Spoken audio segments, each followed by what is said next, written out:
সম্মানিত ভাইরা, এখন আমাদের সামনে বক্তব্য রাখবেন 65 নম্বর ওয়ার্ডের সম্মানিত কাউন্সিলর প্রার্থী, সম্ভাব্য কাউন্সিলর প্রার্থী জনাব আব্দুল আলিম। জনাব আব্দুল আলিম সাহেবকে তার সম্ভাব্য বক্তব্য পেশ করার জন্য বিশেষ অনুরোধ করছি। আসসালামু আলাইকুম রাহমাতুল্লাহ। সম্মানিত আজকের এই সমাবেশের সভাপতি, শ্রদ্ধেয় ঢাকা মহানগরীর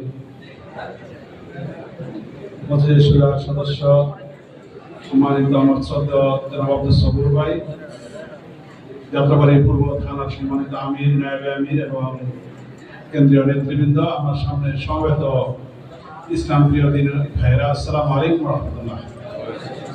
আমার নাম হচ্ছে মোহাম্মদ আব্দুল আলিম। আমি 65 নং ওয়ার্ডের জামাত ইসলামের সম্ভাব্য কাউন্সিলর প্রার্থী।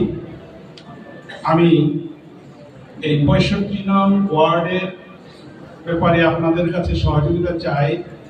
সেটা হচ্ছে যে আমরা এই 65 নং ওয়ার্ডকে সন্ত্রাস মুক্ত, দুর্নীতিমুক্ত এবং চাঁদামুক্ত ওয়ার্ড হিসাবে ইনশাআল্লাহ আপনারা যদি আমাকে সহযোগিতা করেন, আল্লাহর উপরে তাওয়াক্কুল করে আমরা এই 65 নং ওয়ার্ডকে একটি আদর্শ ওয়ার্ড হিসাবে আমি গড়ে তুলতে চাই ইনশাআল্লাহ।